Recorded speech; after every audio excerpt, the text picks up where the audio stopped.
June of 2010, we hit the road, a band of anglers on a mission. What kind of mission, you may ask? This kind.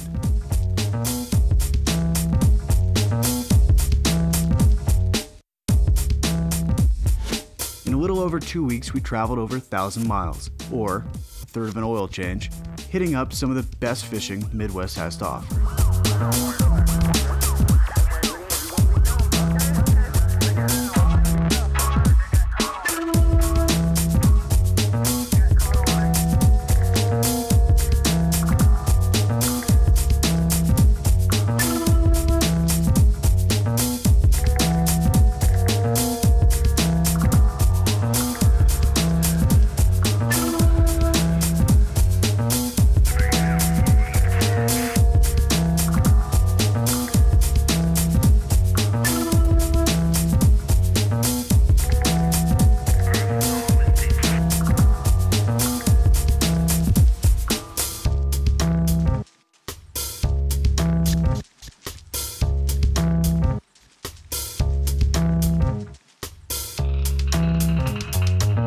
After more than a week on the road, you begin to slip into the subtle groove of things, and the trip becomes more about the journey instead of about the different destinations.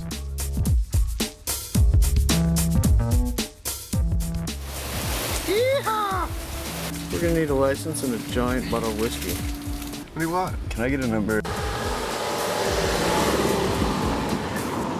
Who's this little dude? Where are you from? Got a couple of 13-year-old boys driving a Civic. We just gave them one of these.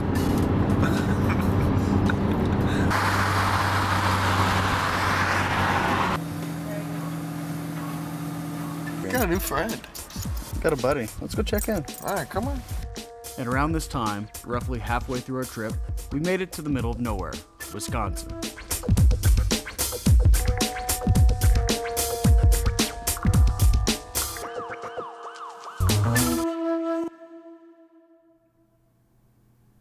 The crew at Tight Lines Fishing Company, Tim, Bart, Hunter, and Nate, are a motley group of fishermen, which, despite their nomadic guiding pasts, have returned home to the Midwest and their roots in pursuit of smallies. How's the fishery, you may ask? Well, so good that for almost a decade, they leave the comfort of their homes for the summer to make this 14-foot trailer their home. If you wonder where they fish, well, we've been sworn to secrecy. And quite frankly, we're not about to cross anyone who lives on the corner of 44 Mag and 7mm Drive. I think what's really super unique about our fishery is, bass have always gotten like that. I don't want to downplay it, but it's, metal flake bass boats and hats on backwards and doing 100 miles an hour across a big flat or a big bay. And, really the bass to me are the rivers that are so amazing and so unique, very much like trout rivers. They're native, they're wild, and they're strong as hell, and they eat a fly like a fish should.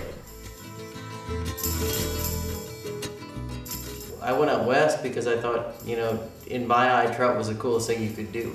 And then, you kind of remember where you came from. And where we came from was this area where we'd fish trout in the spring. The trout streams got warm, and then we come up the rivers up in the Midwest. We'd catch smallmouth bass. It was filler. It was filler for us.